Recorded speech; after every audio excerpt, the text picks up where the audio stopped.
Un seul instant peut révéler ce que des années ont caché. Lorsqu'Ariel Jackson est arrivée à Westbrook Academy, elle avait deux choses avec elle, les enseignements de son grand-père et une ceinture noire que peu auraient jamais vue. Pendant des mois, elle a enduré les tourments croissants de Kendall Anderson, les remarques méprisantes, le sabotage académique, l'isolement social calculé que les professeurs ignoraient commodément. Le Golden Boy de Westbrook supposait que l'étudiante noire et boursière resterait une cible facile pour toujours. Mais cet après-midi d'automne, alors que ses doigts agrippaient son col et que des téléphones filmaient comme des vautours, quelque chose changea dans le regard d'Ariel. 3 mouvements fluides plus tard, le tyran intouchable de l'école gisait, sonné, sur le sol brillant. Et la vidéo, destinée à capturer son humiliation, révéla à la place une vérité qui allait ébranler Westbrook Academy jusqu'à ses fondations. Avant de reprendre l'histoire, j'aimerais savoir d'où tu regardes aujourd'hui. Et si ces histoires te plaisent, assure-toi d'être abonné car l'épisode spécial de demain est un rendez-vous à ne pas manquer. Ariel descendit du bus de ville, serrant les bretelles usées de son sac à dos rafistolé. Le soleil du matin projetait de longues ombres sur le campus impeccable de Westbrook Academy, ses pelouses bien entretenues et ses bâtiments en briques rouges rappelant davantage une université qu'un lycée. Elle scruta la foule d'élèves passant par les lourdes grilles en fer, remarquant aussitôt ce dont sa mère l'avait mise en garde. Il n'y avait aucun visage qui lui ressemblait. « Tiens la tête haute comme grand-père te l'a appris », murmura sa mère en déposant un doux baiser sur la joue d'Ariel. Bien que l'uniforme de sa mère, une blouse blanche d'infirmière impeccable, tranchât avec les costumes et robes chères des autres parents, elle portait sa dignité avec calme. « Je sais, maman, » répondit Ariel en redressant les épaules. « Ça ira. » Alors que la voiture de sa mère s'éloignait, Ariel prit une profonde inspiration et franchit les grilles, sentant le poids des regards curieux. Certains élèves détournaient rapidement les yeux quand elle les regardait, d'autres chuchotaient derrière leurs mains. Elle s'y attendait, mais la réalité piquait toujours. Le hall principal, au sol de marbre, résonnait des retrouvailles entre amis et des claquements de casiers. Ariel suivit l'emploi du temps imprimé en main pour rejoindre la salle 203 pour la classe d'accueil. En entrant, les bavardages cessèrent un instant avant de reprendre à voix basse. Madame Peterson, une femme mince aux lunettes cerclées de fils métalliques et au sourire forcé, la fit avancer. « Classe, nous avons une nouvelle élève cette année. » Elle posa une main un peu rigide sur l'épaule d'Ariel. « Voici Ariel Jackson. Nous sommes fiers d'accueillir davantage de diversité à Westbrook cette année. » La classe murmura des salutations polies, mais Ariel remarqua les regards gênés échangés entre certains, les roulements d'yeux subtils d'un garçon au fond de la salle. Elle hocha la tête poliment et prit le seul siège libre près de la fenêtre, avant-dernier rang. « Je suis Taylor », chuchota la fille à côté d'elle, offrant un sourire rapide qui ne touchait pas ses yeux. « Bienvenue à Westbrook. »« Merci », répondit Ariel. Mais Taylor s'était déjà retourné vers son ami. À l'heure du déjeuner, l'optimisme d'Ariel s'était bien atténué. On l'avait interpellée 3 fois en différentes classes, chaque fois avec une surprise discrète des professeurs quand elle donnait la bonne réponse. En histoire, M. Barnes lui avait demandé si elle avait besoin d'aide pour comprendre le travail, bien qu'elle ait eu des A depuis la 6e. La cafétéria, immense, avec des baies vitrées donnant sur une piscine olympique, était bondée. Ariel tenait son plateau en cherchant une table libre. Elle en vit une et s'en approcha, mais une fille blonde en uniforme de tennis secoua la tête. « Désolé, » dit la fille sans paraître vraiment désolée. « Ces places sont réservées. » Ariel acquiesça et chercha une autre table, trouvant enfin une place dans un coin où elle pouvait être seule. Elle sortit un exemplaire usé de l'autobiographie de Malcolm X et tenta de se concentrer sur sa lecture en mangeant. « Cette place est prise. » Ariel leva les yeux et vit un garçon grand et mince, aux cheveux bruns en bataille et portant des lunettes, debout à côté de sa table. Son sac à dos était couvert de logos de super-héros dessinés à la main. « Non, vas-y, » dit-elle, surprise. « Je suis Ellie, » dit-il en s'asseyant et en sortant une boîte à lunch décorée de personnages de comics. « Je t'ai vu en cours avec Madame Peterson. Tu es Ariel, non ?»« Oui, » répondit-elle en hochant la tête. « Tu aimes les comics ?» Son visage s'illumina. « J'adore ça. Je dessine même mes propres histoires, » ajouta-t-il en sortant un carnet de croquis et en le faisant glisser sur la table. Ariel feuilleta des pages d'illustrations étonnamment réussies, des héros avec des costumes complexes et des visages expressifs. « C'est vraiment bien. Merci, » dit-elle. Ellie sourit, visiblement content. Je travaille sur ce personnage en ce moment. Il s'interrompit soudainement, son regard se tournant vers quelque chose derrière Ariel. Son expression s'assombrit, et il reprit rapidement son carnet. Ariel se retourna pour voir ce qui avait causé ce changement. 3 élèves passaient devant leur table, lançant des regards méprisants. Le garçon du milieu était grand, large d'épaules, avec des cheveux blonds parfaitement coiffés et une veste de sport. À côté de lui marchait une fille aux longs cheveux bruns, vêtue de vêtements de marque et affichant un air de mépris professionnel. Le 3e membre du groupe était un garçon athlétique un peu plus petit, avec la même démarche assurée. « Qui sont-ils » demanda Ariel doucement après leur passage. « Kendall Anderson, Bianca Taylor et Chad Wilson » murmura Ellie. « La royauté de Westbrook. » Le père de Kendall siège au conseil d'administration de l'école et donne environ $1 million par an. La famille de Chad possède la moitié des biens immobiliers de la ville, et la mère de Bianca est une célèbre créatrice de mode. Projet public de l'année. La voix de Bianca résonna dans la cafétéria alors qu'il s'éloignait, suivi par les ricanements de ses compagnons. Ariel se raidit, mais ne dit rien. Un professeur proche, qui avait clairement entendu le commentaire, continua simplement à consulter son téléphone. « Ignore-les » conseilla Ellie. « Ils ne valent pas la peine. » L'après-midi arriva avec le cours de PS et la première confrontation directe d'Ariel avec Chad. L'entraîneur Benson, un ancien footballeur au torse massif et à la voix tonitruante, demanda à la classe de se rassembler autour du tapis de lutte. « Aujourd'hui, nous allons commencer avec des techniques de lutte de base », annonça-t-il. « Faites des paires. » Les élèves formèrent rapidement des groupes, laissant Ariel debout seul. L'entraîneur fronça les sourcils puis désigna Chad. « Wilson, tu es avec Jackson. » Chad s'avança avec un sourire narquois. « Ne t'inquiète pas, » dit-il assez fort pour être entendu par les autres. « Je ferai attention à la nouvelle. » Ariel ne répondit pas, prenant sa place sur le tapis. Elle savait exactement comment contrer les mouvements que l'entraîneur montrait. Son grand-père lui avait appris bien plus. Il y a plusieurs années, elle avait appris des techniques avancées, mais elle gardait un visage impassible. Quand l'entraîneur Benson souffla dans son sifflet, Chad se précipita en avant avec une force excessive. Ariel aurait facilement pu esquiver et utiliser son élan contre lui, mais elle le laissa lui saisir le bras et la faire basculer sur le dos. « Immobilise-la » appela l'entraîneur Benson en riant. « On sait maintenant qui est la vraie athlète ici. » « Bon travail, Wilson. » Chad maintint Ariel au sol un peu plus longtemps que nécessaire, sa prise douloureuse. « Bienvenue à Westbrook » murmura-t-il avant de la lâcher et d'aller taper dans la main de Kendall. Le reste de la semaine apporta d'autres humiliations subtiles.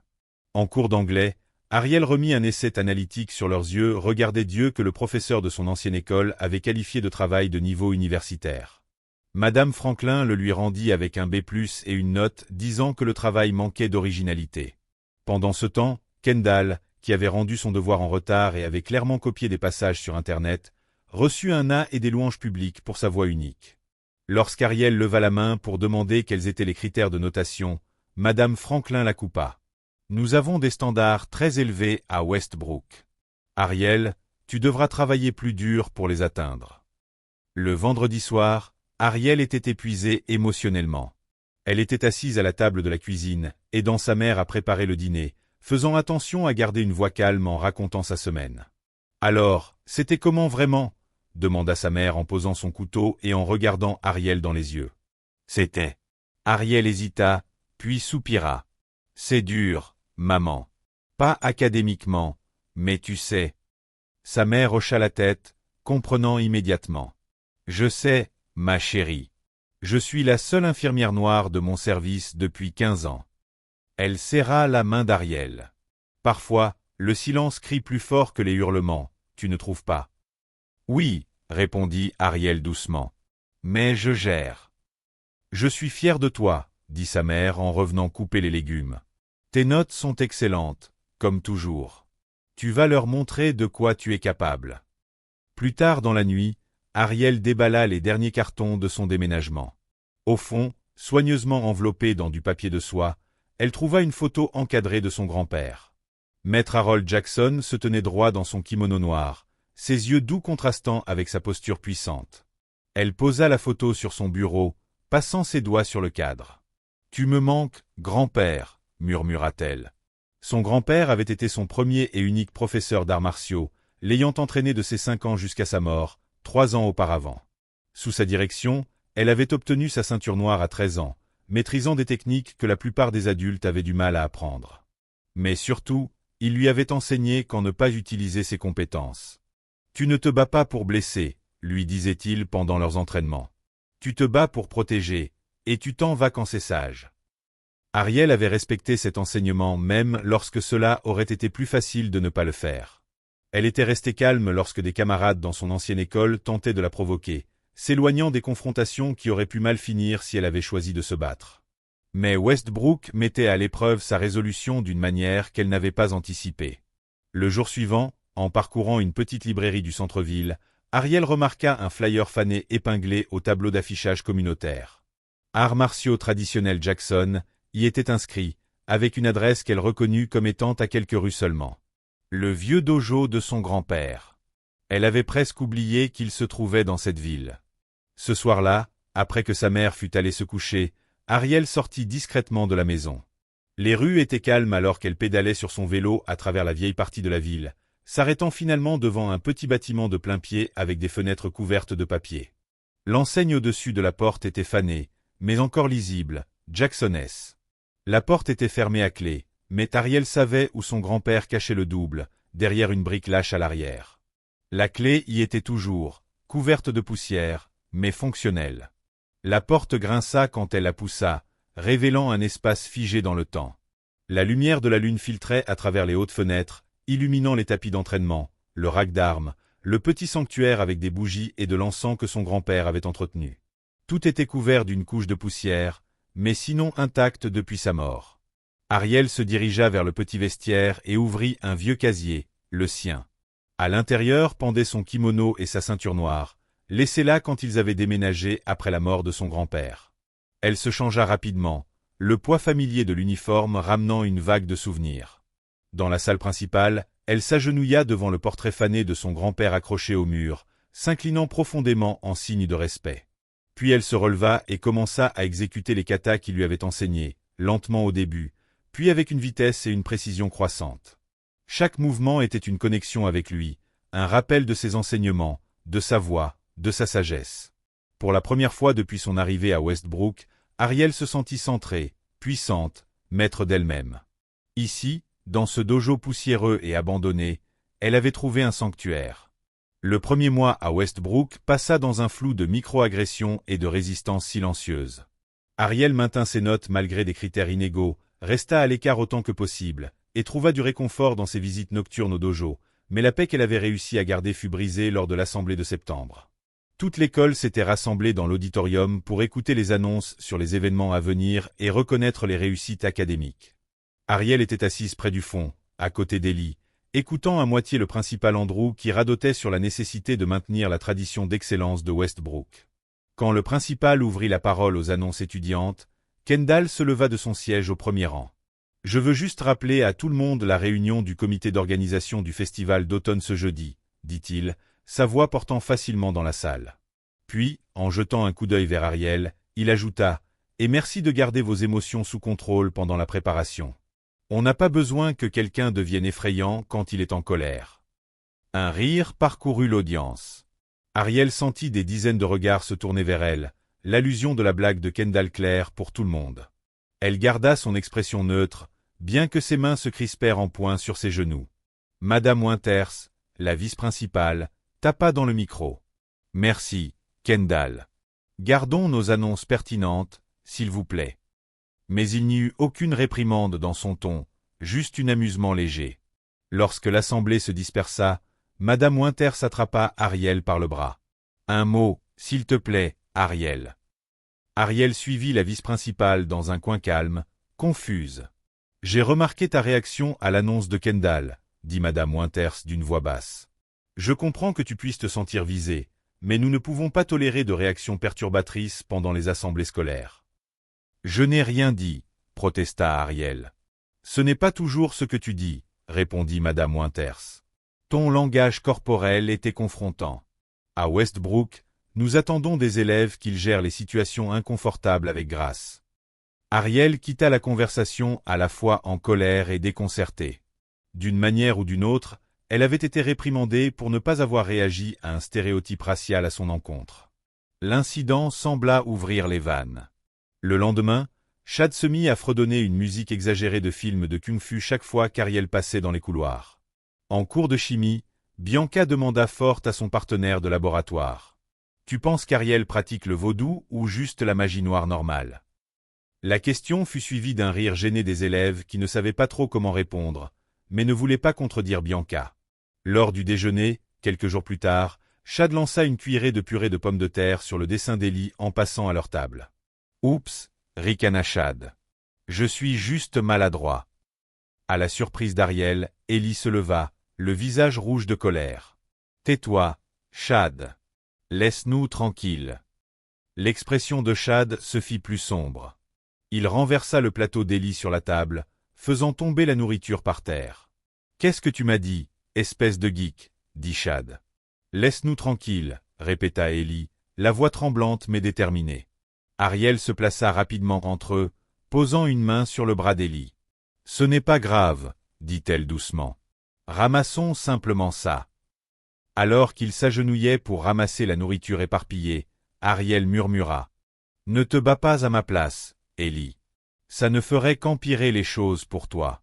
Tu ne devrais même pas avoir à te battre. »« Je ne devrais pas, » répondit Ellie, les yeux sérieux derrière ses lunettes. « Rien de tout cela n'est juste. » La situation atteignit un nouveau point bas la semaine suivante, lorsque le projet scientifique d'Ariel, une analyse complexe de la qualité de l'air en milieu urbain sur lequel elle avait travaillé pendant des semaines, remporta la première place au concours de la classe, la qualifiant pour la foire scientifique régionale.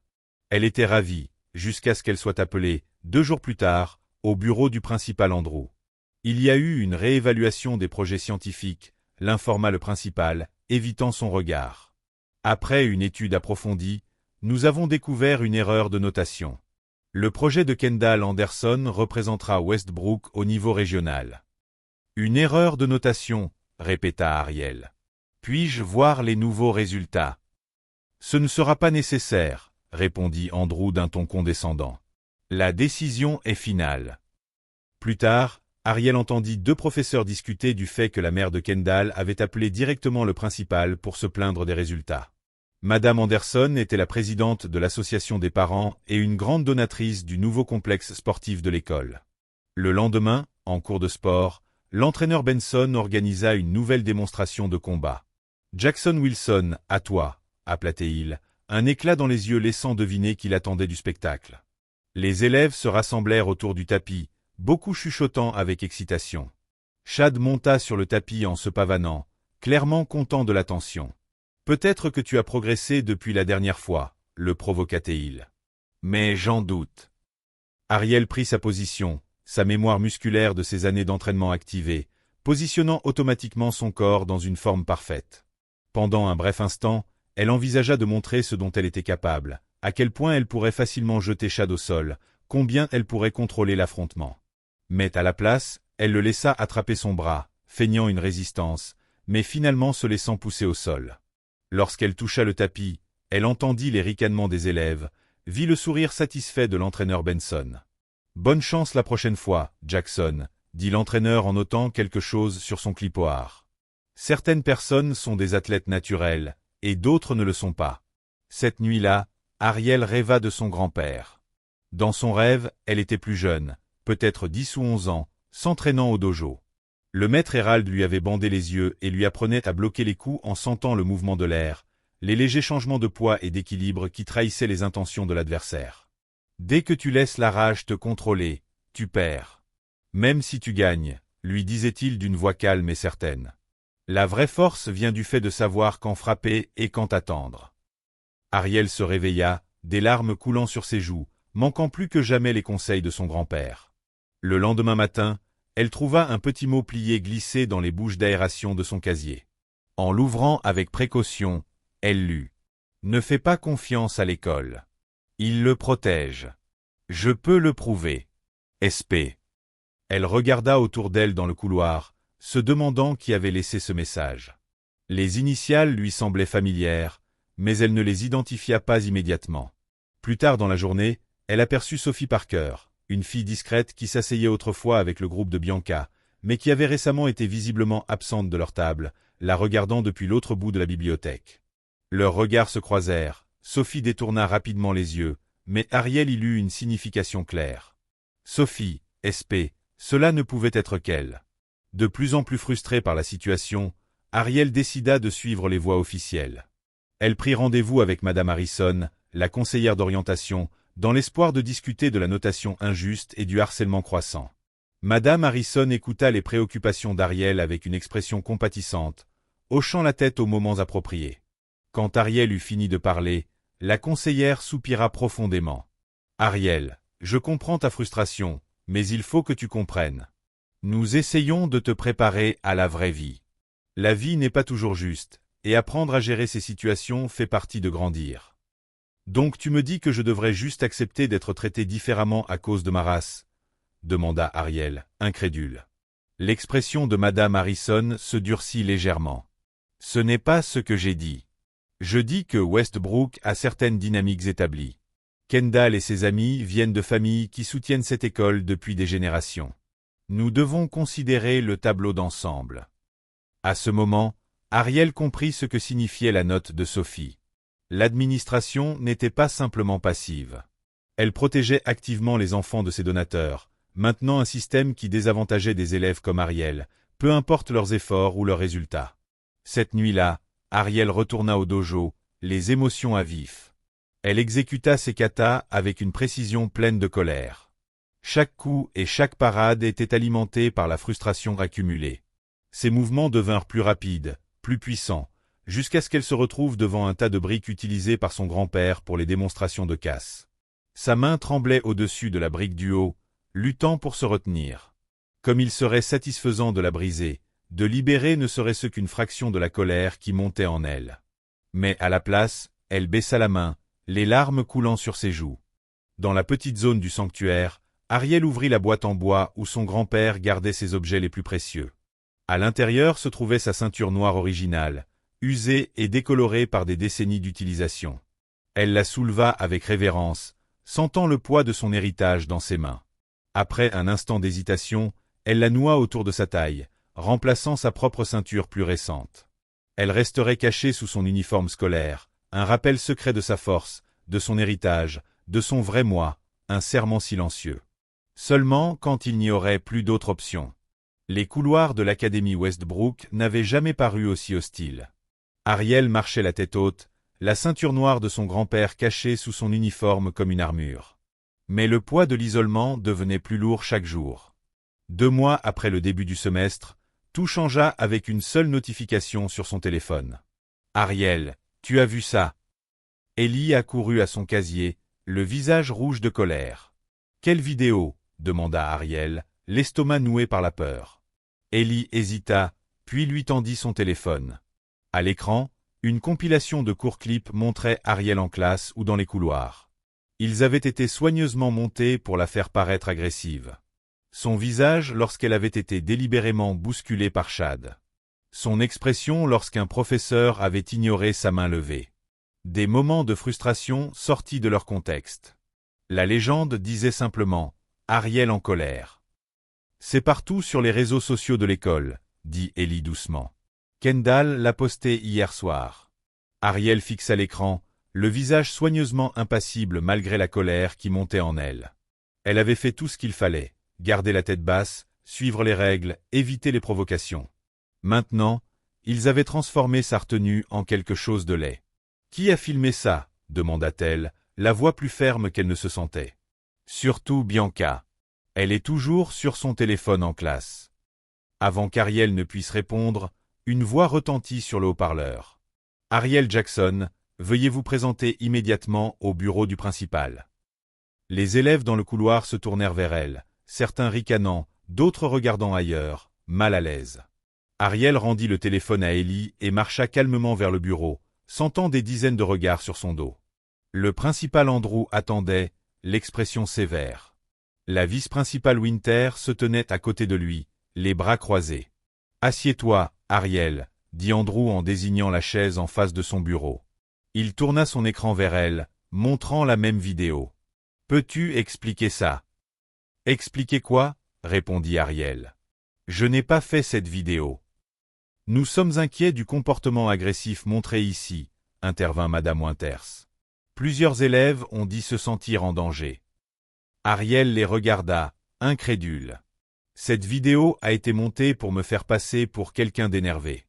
Rien de tout cela ne correspond à la réalité. » Néanmoins, Andrew continua. « Nous envisageons une suspension jusqu'à ce que la situation se calme. Nous ne pouvons pas avoir d'élèves qui se sentent menacés à Westbrook. »« Menacés » répéta Ariel. « Je n'ai rien fait à personne. »« La perception compte, mademoiselle Jackson, » répondit le principal. « Et la perception, c'est que tu as un problème de gestion de la colère. » L'injustice de tout cela la laissa momentanément sans voix. Il la punissait pour un problème fabriqué, tout en ignorant le vrai harcèlement qu'elle subissait depuis des mois. Alors qu'elle quittait le bureau, une main sortit d'une salle de classe vide à côté et la tira à l'intérieur. Surprise, Ariel adopta automatiquement une posture défensive avant de reconnaître Sophie Parker. « Désolée, » murmura Sophie, regardant nerveusement autour d'elle. « J'avais besoin de te parler en privé. » Elle pressa une petite clé USB dans la paume d'Ariel. « Ceci prouve que la vidéo est truquée. Elle contient les images non montées des caméras de sécurité de l'école. Tu peux voir ce qui s'est réellement passé à chaque moment. » Ariel regarda la clé. « Comment as-tu obtenu ça? »« Je travaillais parfois au bureau pendant l'étude surveillée. J'ai accès aux archives de sécurité. » Les yeux de Sophie se tournèrent de nouveau vers la porte. « Utilise-la avant qu'il ne supprime tout. Le père de Kendall a appelé le conseil scolaire ce matin. »« Pourquoi tu m'aides ?» demanda Ariel. Sophie hésita. « Parce que je sais ce qu'ils sont capables de faire, ce qu'ils ont fait à d'autres. » Elle entr'ouvrit la porte, vérifiant le couloir. « Je dois y aller. Fais attention à qui tu fais confiance. » Sceptique mais désespéré, Ariel montra la clé USB à Ellie pendant le déjeuner. Ils trouvèrent une salle informatique vide et la branchèrent. « Regarde, » dit Ellie en pointant l'écran. Ceci montre le contexte complet de chaque extrait qu'ils ont utilisé. Il cliqua sur plusieurs fichiers. Ici, c'est quand Chad t'a délibérément bousculé. Et là, Bianca se moquait de toi dans ton dos. Ils ont tout coupé. On doit envoyer ça au conseiller. Ariel décida qu'il ne pouvait pas ignorer les preuves vidéo. Ellie l'aida à rédiger un email à Madame Harrison, en joignant les fichiers vidéo clés. Ils l'envoyèrent depuis le compte scolaire d'Ariel, puis attendirent une réponse. Mais le lendemain, quand Ariel alla au bureau du conseiller, Madame Harrison avait l'air confuse. Dans la petite zone du sanctuaire, Ariel ouvrit la boîte en bois où son grand-père gardait ses objets les plus précieux. À l'intérieur se trouvait sa ceinture noire originale, usée et décolorée par des décennies d'utilisation. Elle la souleva avec révérence, sentant le poids de son héritage dans ses mains.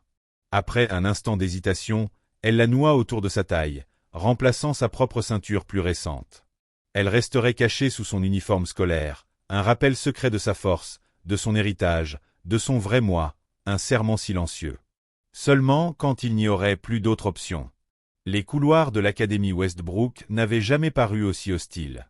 Ariel marchait la tête haute, la ceinture noire de son grand-père cachée sous son uniforme comme une armure. Mais le poids de l'isolement devenait plus lourd chaque jour. 2 mois après le début du semestre, tout changea avec une seule notification sur son téléphone. « Ariel, tu as vu ça ?» Ellie accourut à son casier, le visage rouge de colère. « Quelle vidéo ?» demanda Ariel, l'estomac noué par la peur. Ellie hésita, puis lui tendit son téléphone. À l'écran, une compilation de courts clips montrait Ariel en classe ou dans les couloirs. Ils avaient été soigneusement montés pour la faire paraître agressive. Son visage lorsqu'elle avait été délibérément bousculée par Chad. Son expression lorsqu'un professeur avait ignoré sa main levée. Des moments de frustration sortis de leur contexte. La légende disait simplement « Ariel en colère ». « C'est partout sur les réseaux sociaux de l'école », dit Ellie doucement. Kendall l'a posté hier soir. Ariel fixa l'écran, le visage soigneusement impassible malgré la colère qui montait en elle. Elle avait fait tout ce qu'il fallait, garder la tête basse, suivre les règles, éviter les provocations. Maintenant, ils avaient transformé sa retenue en quelque chose de laid. « Qui a filmé ça ?» demanda-t-elle, la voix plus ferme qu'elle ne se sentait. « Surtout Bianca. Elle est toujours sur son téléphone en classe. » Avant qu'Ariel ne puisse répondre, une voix retentit sur le haut-parleur. « Ariel Jackson, veuillez vous présenter immédiatement au bureau du principal. » Les élèves dans le couloir se tournèrent vers elle, certains ricanant, d'autres regardant ailleurs, mal à l'aise. Ariel rendit le téléphone à Ellie et marcha calmement vers le bureau, sentant des dizaines de regards sur son dos. Le principal Andrew attendait, l'expression sévère. La vice-principale Winter se tenait à côté de lui, les bras croisés. « Assieds-toi, Ariel, » dit Andrew en désignant la chaise en face de son bureau. Il tourna son écran vers elle, montrant la même vidéo. « Peux-tu expliquer ça ?»« Expliquer quoi ?» répondit Ariel. « Je n'ai pas fait cette vidéo. »« Nous sommes inquiets du comportement agressif montré ici, » intervint Madame Winters. « Plusieurs élèves ont dit se sentir en danger. » Ariel les regarda, incrédule. « Cette vidéo a été montée pour me faire passer pour quelqu'un d'énervé. Rien de tout cela ne correspond à la réalité. » Néanmoins, Andrew continua. « Nous envisageons une suspension jusqu'à ce que la situation se calme. Nous ne pouvons pas avoir d'élèves qui se sentent menacés à Westbrook. »« Menacés » répéta Ariel. « Je n'ai rien fait à personne. »« La perception compte, mademoiselle Jackson, » répondit le principal. « Et la perception, c'est que tu as un problème de gestion de la colère. » L'injustice de tout cela la laissa momentanément sans voix. Il la punissait pour un problème fabriqué, tout en ignorant le vrai harcèlement qu'elle subissait depuis des mois. Alors qu'elle quittait le bureau, une main sortit d'une salle de classe vide à côté et la tira à l'intérieur. Surprise, Ariel adopta automatiquement une posture défensive avant de reconnaître Sophie Parker. « Désolée, » murmura Sophie, regardant nerveusement autour d'elle. « J'avais besoin de te parler en privé. » Elle pressa une petite clé USB dans la paume d'Ariel. « Ceci prouve que la vidéo est truquée. Elle contient les images non montées des caméras de sécurité de l'école. Tu peux voir ce qui s'est réellement passé à chaque moment. » Ariel regarda la clé. « Comment as-tu obtenu ça ? Je travaillais parfois au bureau pendant l'étude surveillée. J'ai accès aux archives de sécurité. » Les yeux de Sophie se tournèrent de nouveau vers la porte. « Utilise-la avant qu'il ne supprime tout. Le père de Kendall a appelé le conseil scolaire ce matin. »« Pourquoi tu m'aides ?» demanda Ariel. Sophie hésita. « Parce que je sais ce qu'ils sont capables de faire, ce qu'ils ont fait à d'autres. » Elle entr'ouvrit la porte, vérifiant le couloir. « Je dois y aller. Fais attention à qui tu fais confiance. » Sceptique mais désespéré, Ariel montra la clé USB à Ellie pendant le déjeuner.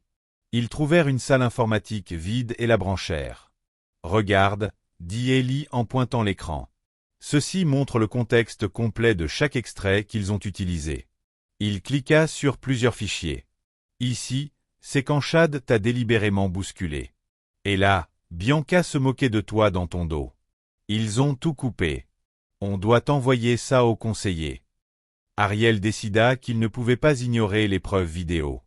Ellie l'aida à rédiger un email à Madame Harrison, en joignant les fichiers vidéo clés. Ils l'envoyèrent depuis le compte scolaire d'Ariel, puis attendirent une réponse. Mais le lendemain, quand Ariel alla au bureau du conseiller, Madame Harrison avait l'air confuse.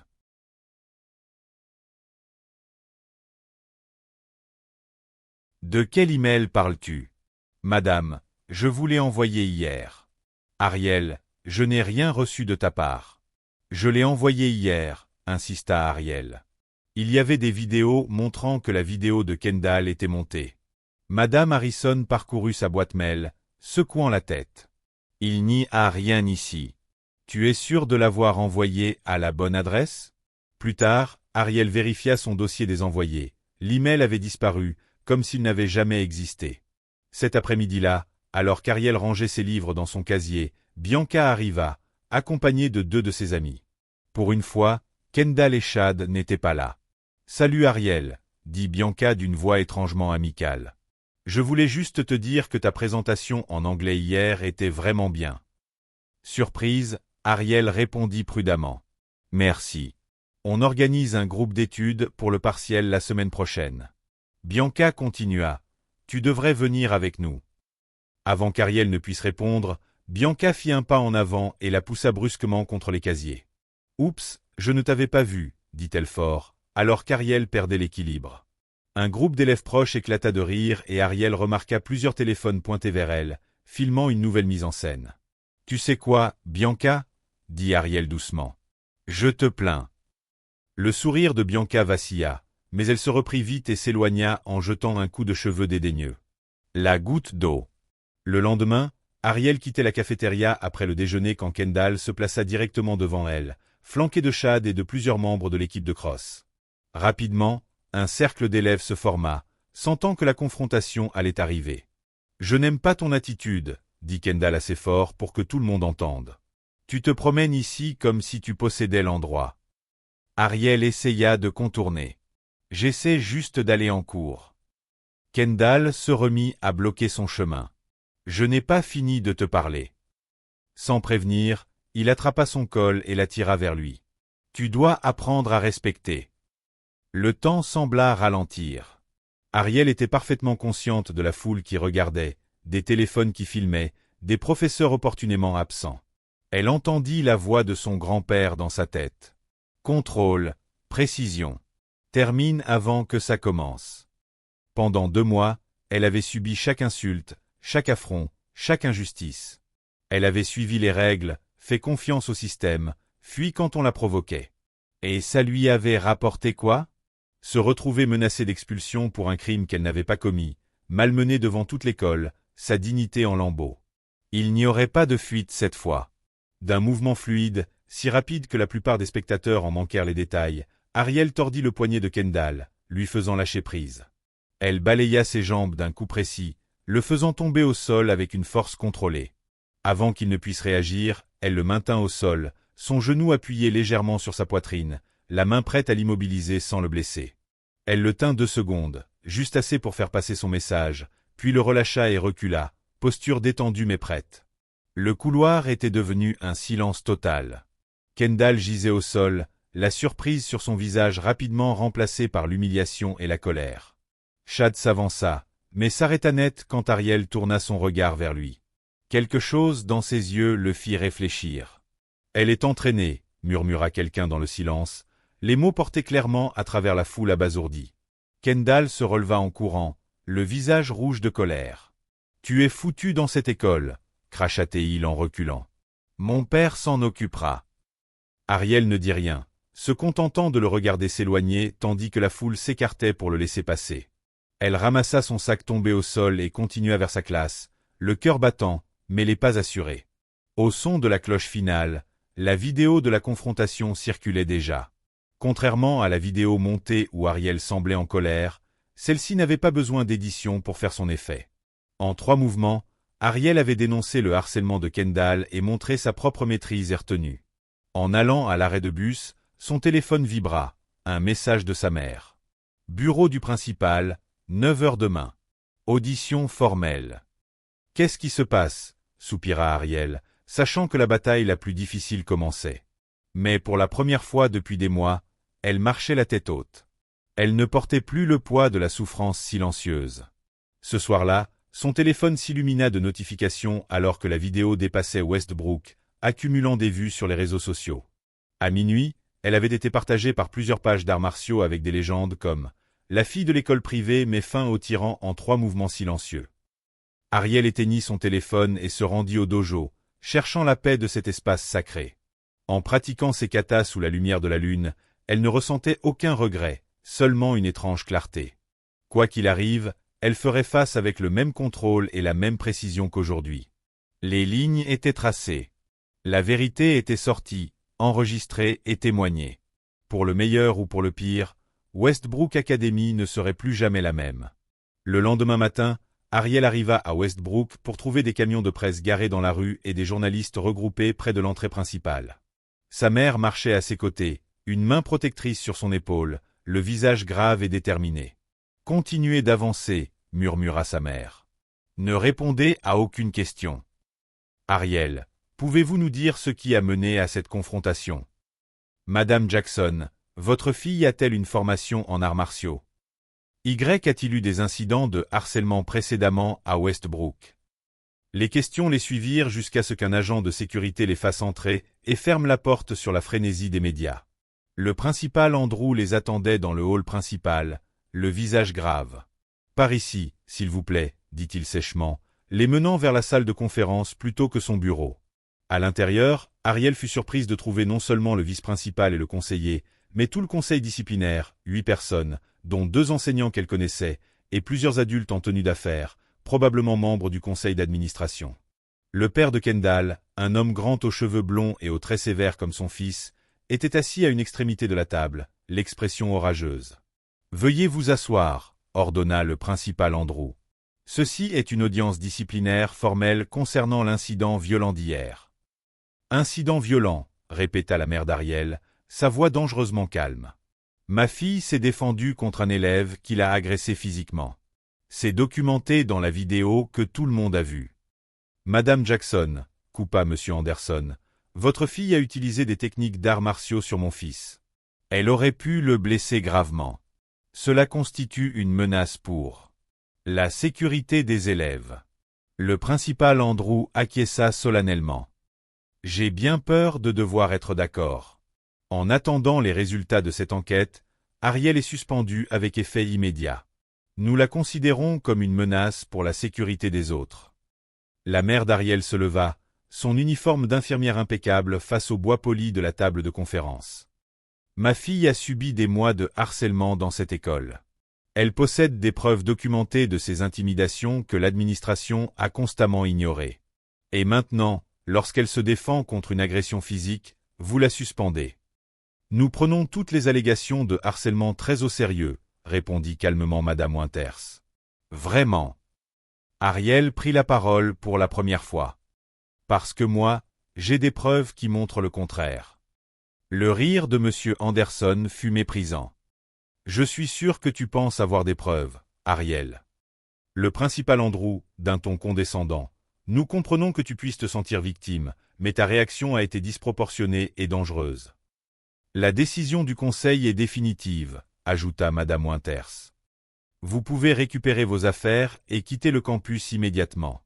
Nous vous contacterons concernant les modalités de votre suspension et l'éventuelle audience d'expulsion. » Dehors, devant la salle de conférence, Ariel et sa mère trouvèrent Ellie, visiblement inquiets. « Que s'est-il passé ?» demanda-t-il. « Je suis suspendu, » répondit Ariel doucement, « en attendant une possible expulsion. » Le visage d'Ellie se décomposa. « Ce n'est pas juste. Tout le monde a vu ce qui s'est vraiment passé. »« Quand la justice a-t-elle jamais compté ici ?» répondit Ariel, trop fatigué pour être amer. Alors qu'il se dirigeait vers le casier d'Ariel, d'autres élèves s'arrêtèrent pour les regarder. Certains avaient l'air compatissants, d'autres méfiants, quelques-uns ouvertement hostiles. Les divisions se formaient déjà. Ariel appela une voix. Sophie Parker se précipita vers eux, jetant des regards nerveux par-dessus son épaule. « J'ai entendu ce qui s'est passé. Je suis vraiment désolé. »« Ce n'est pas ta faute, » répondit Ariel. « En fait, un peu, » admit Sophie. « J'aurais dû parler plus tôt. » Elle prit une profonde inspiration. « Mais je veux aider maintenant. J'ai d'autres preuves, pas seulement sur hier, mais sur d'autres incidents. Kendall a déjà fait ça à d'autres élèves qui ont fini par quitter Westbrook. » La mère d'Ariel regarda Sophie avec un intérêt nouveau. « Quel genre de preuves ? » ?»« Des enregistrements de conversation, des captures d'écran, un journal que j'ai tenu quand je sortais avec lui. » Sophie baissa les yeux. « Je sais comment il est vraiment. »« Pourquoi te manifester maintenant ?» demanda Ariel. « Parce que tu t'es opposé à lui, » répondit Sophie simplement. Personne ne l'avait jamais fait avant. Dehors, la présence des médias avait doublé. Les journalistes se pressaient alors qu'Ariel et sa mère sortaient du bâtiment, les bombardant de questions. Cette fois, elles avaient préparé une déclaration. « Ma fille s'est défendue contre une agression documentée », déclara clairement Madame Jackson. Westbrook Academy a cultivé une culture de harcèlement et de discrimination, et leur réaction aujourd'hui le prouve. Nous allons entreprendre toutes les démarches possibles pour lutter contre cette injustice. Le soir même, l'affaire avait pris une ampleur nationale. Les informations locales ouvraient avec le titre « Élève d'une école privée d'élite suspendu après s'être défendu contre un harceleur », tandis que sur les réseaux sociaux, les #hashtag Justice pour Ariel et #WestbrookBully explosaient. Mais avec le soutien vinrent aussi les attaques. Des comptes anonymes inondèrent la boîte de réception d'Ariel de messages racistes. Certains commentateurs affirmaient qu'elle avait exagéré ou qu'elle jouait la carte de la race. Un post particulièrement ignoble la qualifiait de dangereuse et agressive, perpétuant les stéréotypes que l'équipe de Kendall tentait de lui coller. « Ne lis pas les commentaires », conseilla sa mère en prenant le téléphone d'Ariel pour fermer les applications de réseaux sociaux. « Ces gens ne te connaissent pas. La moitié de la ville soutient Kendall, » dit Ariel en montrant la télévision où un reportage montrait des parents rassemblés devant Westbrook, brandissant des pancartes « La sécurité d'abord » et « Non à la violence à l'école ». « Et l'autre moitié est avec toi », lui rappela sa mère en changeant de chaîne pour montrer un autre groupe de manifestants portant des pancartes « Justice pour Ariel » et « Fin à l'impunité des élites ». La sonnette retentit, et la mère d'Ariel alla ouvrir. Elle revint avec Ellie et, à la surprise d'Ariel, 5 autres élèves de Westbrook, dont Sophie. « Nous avons formé un groupe », expliqua Ellie, à la fois nerveux et déterminé. « Étudiants contre le harcèlement. Nous organisons une manifestation pacifique demain matin. »« Tu ne devrais pas risquer ta place à l'école, » protesta Ariel. « Ça en vaut la peine, » répondit fermement une grande fille nommée Jasmine. « Ce qui t'est arrivé n'est pas juste. Et ce n'est pas seulement contre toi. Ils protègent Kendall et ses amis depuis des années. Ils sont venus chez moi tout l'après-midi, » ajouta Sophie. « Je leur ai montré les preuves que j'ai collectées. C'est assez accablant. » Pendant que les élèves discutaient de leur plan, la mère d'Ariel la prit à part. « Il faut que je te dise quelque chose, » murmura-t-elle. « Quelque chose que j'aurais dû te dire il y a longtemps. » Elle allèrent à la cuisine où la mère sortit un dossier d'un placard. « Quand j'étais en première année d'infirmière, » commença-t-elle, « une patiente riche m'a accusé d'avoir volé ses médicaments. Ce n'était pas vrai. Elle avait pris des doses supplémentaires et avait oublié, mais l'hôpital m'a mise en congé immédiatement. Ils étaient prêts à me licencier sans enquête. » Elle ouvrit le dossier, révélant des documents juridiques et des coupures de presse. J'ai riposté. J'ai engagé un avocat, rassemblé des preuves, et je les ai poursuivis en justice. Ça a été difficile, solitaire et terrifiant. Mais j'ai gagné. Ariel regarda sa mère avec une nouvelle compréhension. « Pourquoi ne m'as-tu jamais dit ça ? » « Je voulais te protéger de la dureté du monde, » admit sa mère. « Mais je vois maintenant que c'était une erreur. Tu as marché seul sur ce chemin, tout comme moi. » Elle prit les mains d'Ariel. « Plus maintenant. » La sonnette retentit à nouveau. Cette fois, Madame Jackson ouvrit pour trouver une femme noire bien habillée d'une 50aine d'années, portant une mallette en cuir. « Madame Jackson, je suis Vanessa Marks, avocate. » Elle sourit chaleureusement. « Je crois que nous avons des choses à discuter. » Ariel les rejoignit dans le salon tandis que Madame Marks expliquait son lien. « J'ai étudié auprès de ton grand-père dans son dojo quand j'avais 13 ans. Le maître Hérald m'a aidé à trouver ma voie alors que j'étais une enfant effrayée confrontée à mes propres combats contre le racisme. » Elle ouvrit sa mallette. « J'aimerais te représenter bénévolement. Il est temps pour moi de rendre l'appareil. » Alors qu'elle discutait des stratégies juridiques, Ariel ressentit un calme étrange. Pendant des mois, elle avait porté ce fardeau seule, croyant que la dignité silencieuse était sa seule arme. Maintenant, soudainement, elle avait des alliés, non seulement sa mère et Madame Marks, mais aussi Ellie, Sophie, et d'autres élèves prêts à se tenir à ses côtés.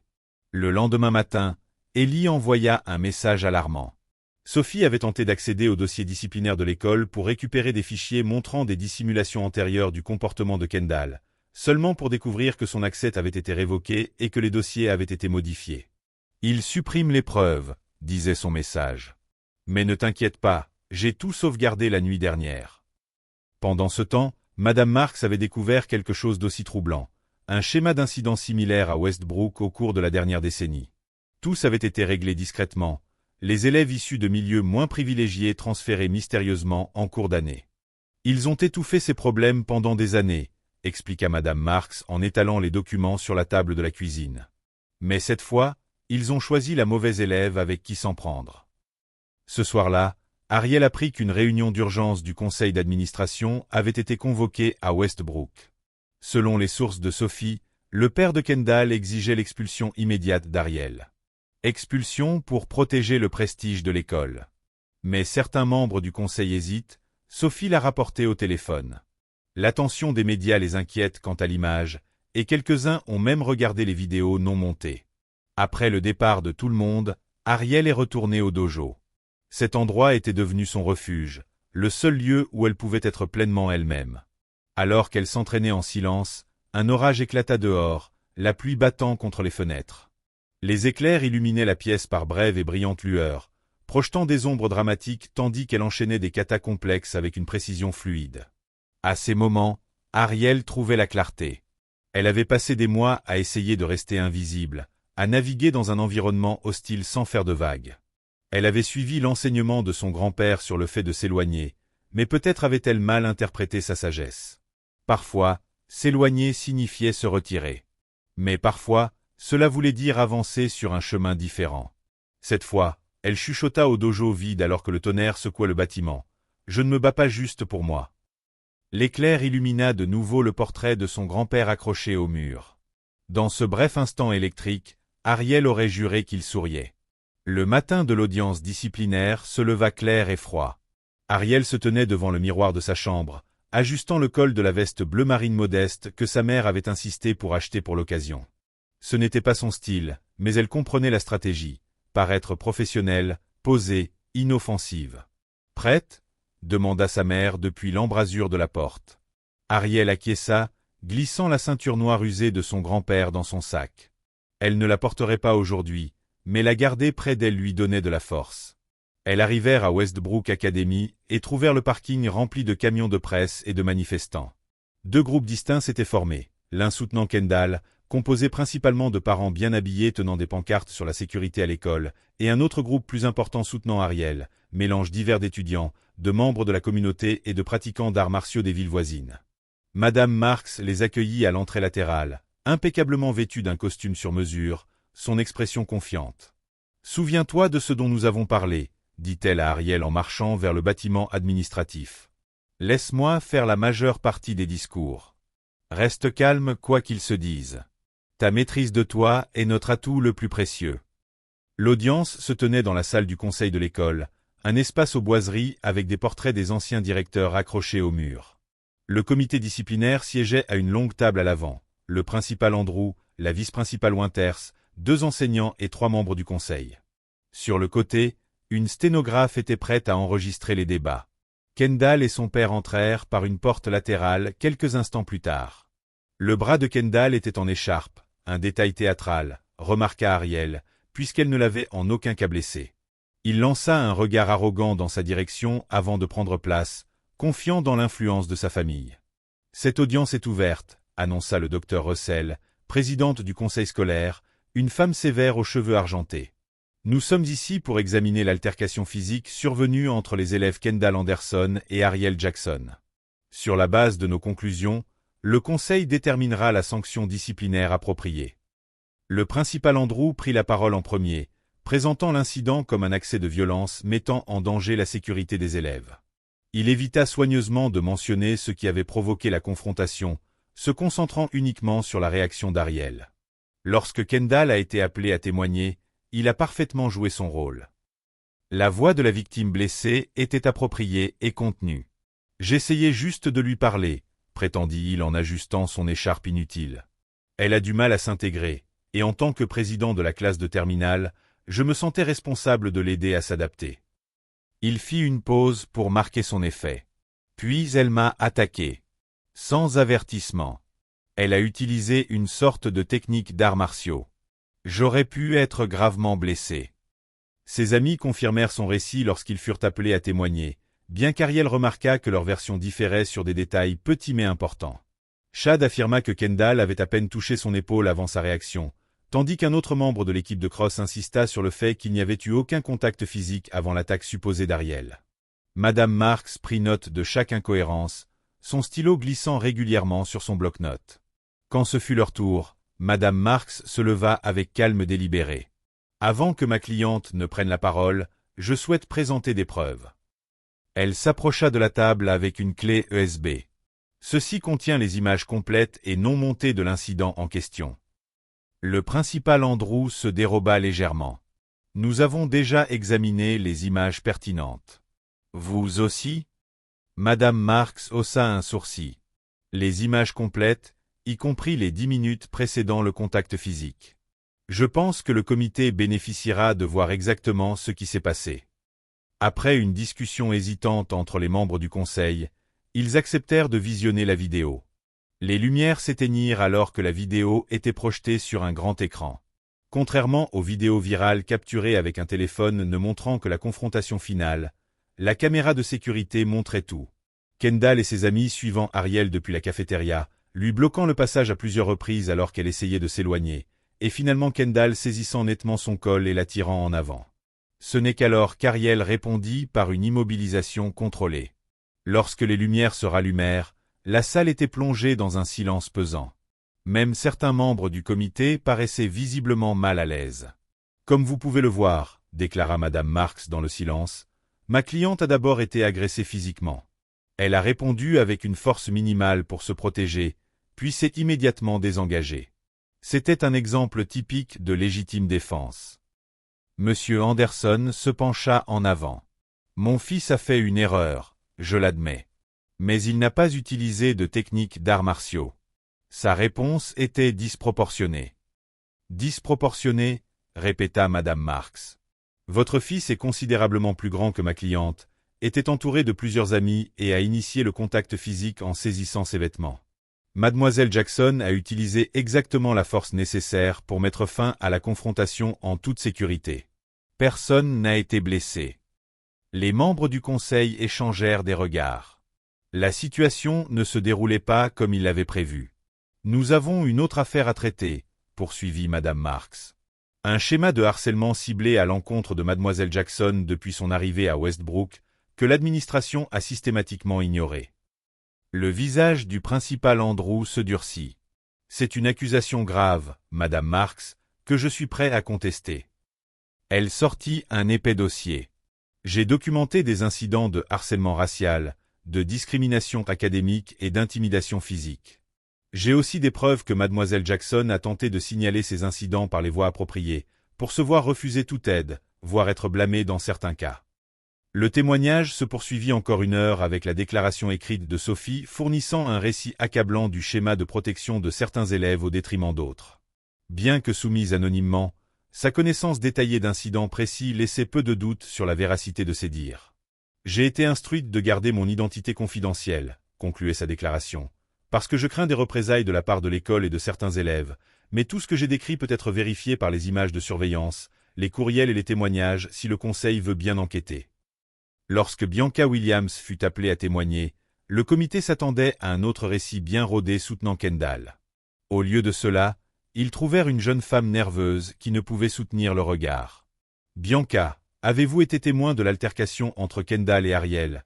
demanda le docteur Russell. « Oui, » répondit Bianca d'une voix à peine audible. « Pouvez-vous décrire ce que vous avez vu ?» Bianca jeta un coup d'œil vers Kendall, qui la fusillait du regard, puis vers Ariel, qui attendait simplement avec calme et dignité. Quelque chose dans ce contraste sembla l'affecter.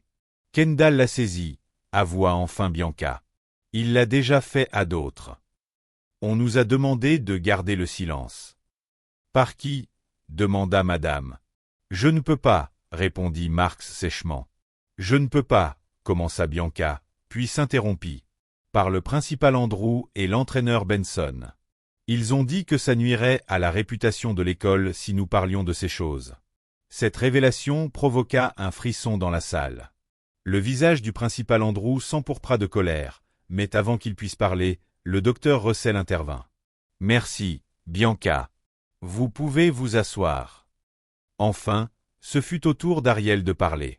Elle s'avança vers la table avec la même maîtrise calme qu'elle avait montrée tout au long de l'audience. « Mon grand-père m'a appris les arts martiaux depuis l'âge de 5 ans, commença-t-elle. Mais la leçon la plus importante qu'il m'a donnée ne concernait pas le combat. C'était la retenue, l'usage de la maîtrise pour désamorcer un conflit, pas pour l'aggraver. Elle regarda directement les membres du comité. Pendant des mois, j'ai subi du harcèlement dans cette école. J'ai signalé cela par les voies officielles. J'ai fait confiance au système pour agir. Il ne l'a pas fait. Elle se tourna légèrement vers Kendall. Le jour où tu m'as attrapé, j'avais un choix. J'ai choisi la réponse minimale nécessaire pour me protéger. Je ne t'ai pas fait de mal, bien que j'aurais pu. J'ai mis fin rapidement et en toute sécurité à la confrontation, puis je suis parti. Puis elle se tourna vers le comité. Voilà tout ce que mon grand-père m'a appris sur l'usage responsable des arts martiaux. L'audience fut levée avec la promesse du comité de délibérer et de rendre leur décision dans les 24 heures. En quittant le bâtiment avec sa mère et Madame Marks, Ariel fut accueilli par une foule de supporters qui éclata en applaudissements. « Tu as très bien parlé, » lui dit Madame Marks. « Maintenant, nous attendons. » L'attente fut plus difficile que l'audience elle-même. Ariel essaya de se distraire avec ses devoirs, mais elle ne parvenait pas à se concentrer. Elle se rendit donc au dojo, trouvant la paix dans les mouvements familiers de ses katas. Plus tard ce soir-là, alors qu'elle rentrait chez elle dans la lumière déclinante, une voiture s'arrêta à côté d'elle. La vitre se baissa, révélant Bianca sur le siège passager, sa mère au volant. « On peut parler ?» demanda Bianca, sa confiance habituelle absente. « Juste une minute. » Ariel hésita, puis acquiesça. Bianca sortit de la voiture et s'éloigna de quelques pas pour plus d'intimité. « Je sais que je te dois une vraie excuse, » commença Bianca. « Et ce n'est pas encore ça. Pas pour l'instant. Mais je voulais que tu saches. » Elle sortit une enveloppe de la poche de sa veste. « Je pensais que nous étions intouchables. Je me suis trompé. » Elle tendit l'enveloppe à Ariel. À l'intérieur se trouvait un échange d'emails imprimés entre le principal Andrew et le père de Kendall, discutant de la façon de gérer la situation avec Ariel pour protéger la réputation de l'école et la position de la famille Anderson. « Où as-tu eu ça ?» demanda Ariel. « Ma mère est au conseil d'administration de l'école, » répondit Bianca. Elle a été mise en copie de certains de ses emails. Elle ne savait pas que je les avais pris. Elle regarda vers la voiture. Elle est furieuse de ce qui se passe. Beaucoup de parents le sont. En effet, pendant qu'Ariel était au dojo, une autre manifestation avait eu lieu devant l'école. La mère d'Ellie, professeure au collège communautaire local, avait organisé un groupe de parents exigeant des comptes. Leurs pancartes portaient les inscriptions « Justice pour Ariel » et « Fin à l'immunité des élites ». Le lendemain matin, une nouvelle secoua la communauté de Westbrook. Sous la pression croissante, le principal Andrew avait publié une déclaration défendant les actions de l'administration comme étant des efforts de bonne foi pour maintenir un environnement scolaire positif. Cependant, en quelques heures, Madame Marks divulgua une série d'emails au journal local qui contredisaient directement cette affirmation, montrant que le principal était au courant du comportement répété de Kendall depuis des années et avait activement couvert ces faits. À midi, #Andrew démissionnait était en tendance sur les réseaux sociaux locaux. Le soir même, le conseil d'administration annonça qu'il prenait un congé administratif en attendant une enquête plus approfondie. Ce week-end, Ariel décida de rouvrir officiellement le dojo de son grand-père pour des cours limités. Avec l'aide d'Ellie, elle nettoya l'espace, répara le matériel cassé et accrocha un petit panneau à la fenêtre. Arts martiaux traditionnels de Jackson, base d'autodéfense, samedi 10h. À sa surprise, 6 élèves se présentèrent pour le premier cours, Ellie, Sophie, et 4 autres étudiants de Westbrook qui avaient pris contact après l'audience. Ariel commença par les leçons fondamentales que son grand-père lui avait enseignées, pas seulement sur la technique, mais aussi sur la philosophie. « On ne s'entraîne pas pour blesser les autres », leur dit-elle pendant qu'ils pratiquaient les postures de base. « On s'entraîne pour se protéger soi-même et protéger ceux qui ne peuvent pas se défendre. Le but n'est jamais de combattre. C'est d'être si centré et préparé que le combat devient inutile. » Alors que l'opinion publique continuait à basculer en faveur d'Ariel, les médias nationaux reprirent l'histoire. Elle n'était plus vue comme une perturbatrice, mais comme une jeune femme disciplinée qui s'opposait au harcèlement systémique et à la discrimination. Une pétition en ligne demandant sa réintégration avec des excuses officielles avait recueilli plus de 100 000 signatures. Mais Kendall n'avait pas dit son dernier mot. Humilié par le retournement de situation et furieux d'avoir perdu son statut d'intouchable, il frappa une dernière fois. Les caméras de sécurité du dojo l'avaient filmé tard un soir, en train de taguer des insultes racistes sur la vitrine avant et de vandaliser le matériel à l'intérieur. Les images, automatiquement téléchargées sur un serveur cloud, étaient entre les mains de Madame Marks dès le matin, et dans l'après-midi, elles étaient en possession de la police. Le sort de Kendall était scellé par ses propres actes. La dernière tentative désespérée d'une réputation qui sombre. La pression sur Westbrook Academy continuait de monter. Avec le principal Andrew en congé et des preuves de mauvaise conduite systématique qui s'accumulaient, la surintendante du district annonça une enquête indépendante. Madame Marks insista pour qu'Ariel soit autorisée à témoigner devant le conseil scolaire au complet, en présence des médias. « Il ne s'agit pas seulement de te faire réintégrer », expliqua-t-elle pendant les préparatifs. « Il s'agit de changer un système cassé. Ta voix peut y parvenir. » La nuit avant son témoignage, Ariel rêva de son grand-père. Ils étaient dans le dojo, comme il l'avait souvent été pendant son enfance. Elle était encore jeune, peut-être 9 ou 10 ans, luttant avec une séquence difficile. « Je n'y arrive pas, grand-père », se plaignit-elle. Maître Harold s'agenouilla à sa hauteur, ses yeux bienveillants rencontrant les siens. « Ton poing est fort, Ariel, mais ta voix, dit-il en touchant doucement sa gorge. Ta voix est plus forte. Certaines batailles ne peuvent être gagnées ni par des coups ni par des blocages. » Elle se réveilla avec des larmes sur les joues, mais une clarté qu'elle n'avait pas ressentie auparavant. Ce n'était pas seulement une question de réintégration ou de punition de Kendall. C'était une question de dire la vérité à un système qui avait trop longtemps réduit au silence trop de personnes.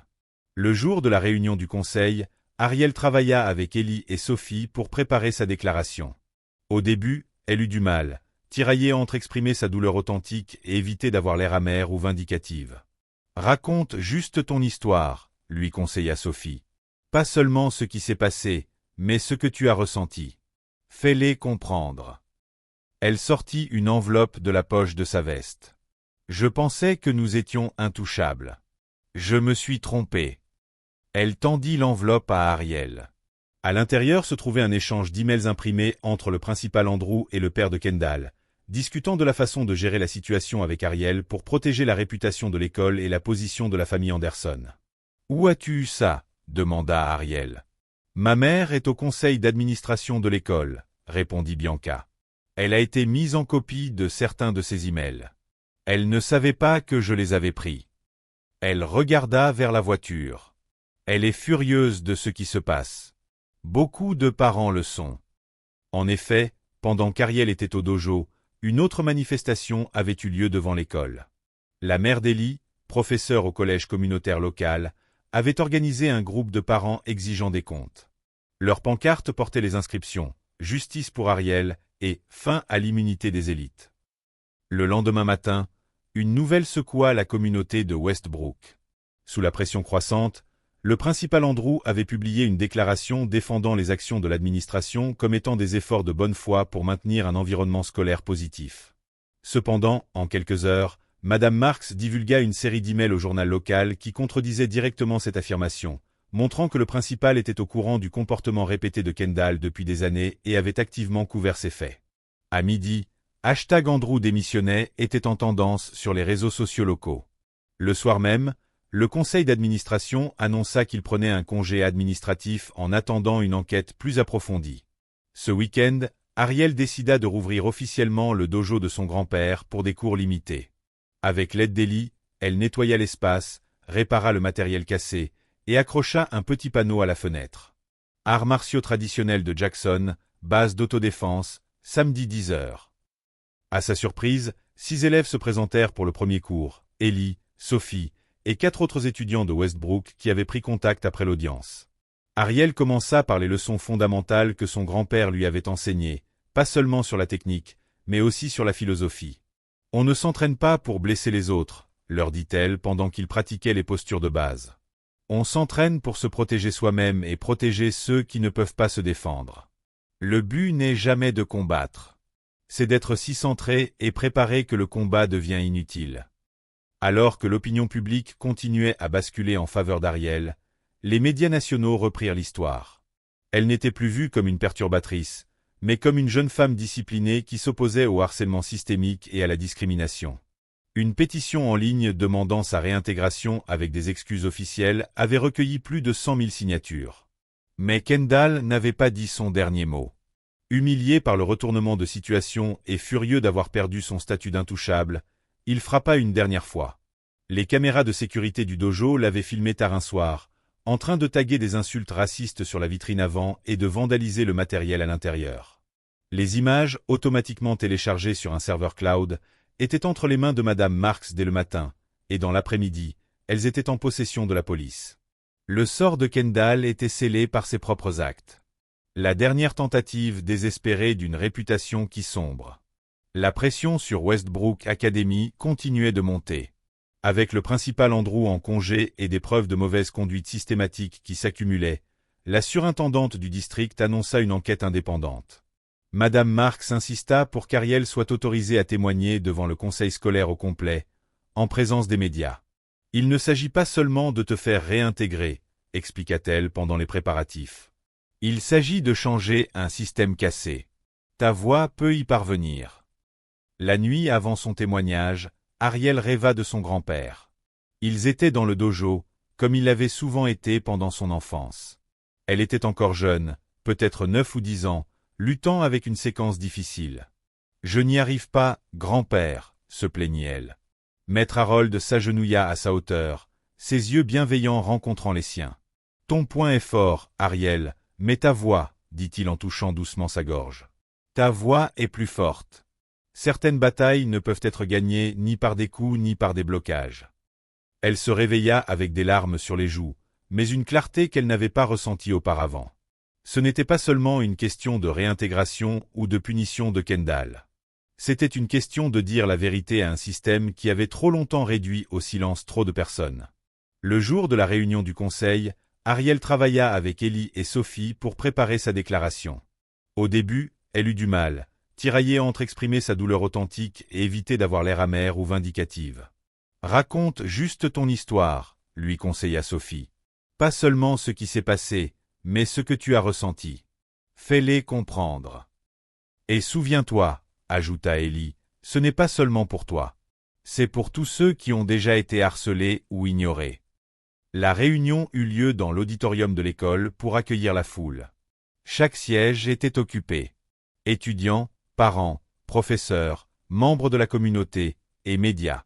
Ariel s'assit entre sa mère et Madame Marks, consciente des regards sur elle, mais plus intimidée par l'attention. Le docteur Russell ouvrit la séance en reconnaissant officiellement la gravité de la situation. Westbrook Academy a toujours été fière de son excellence et de son intégrité, dit-elle. Les événements récents ont mis ces valeurs en question. Nous sommes ici pour écouter, apprendre et tracer une voie à suivre qui respecte les plus hauts standards d'éducation et d'équité. Quand Ariel fut appelée à parler, elle s'avança vers le podium d'un pas mesuré. Elle portait sa veste GI sur un pantalon habillé, un choix délibéré pour honorer son héritage et son entraînement. La ceinture noire autour de sa taille était visible de tous, plus jamais. « Je m'appelle Ariel Jackson », commença-t-elle d'une voix assurée. « Je suis venu à Westbrook Academy à cause de sa réputation académique. Je croyais que cette école me préparerait à l'université et à l'avenir.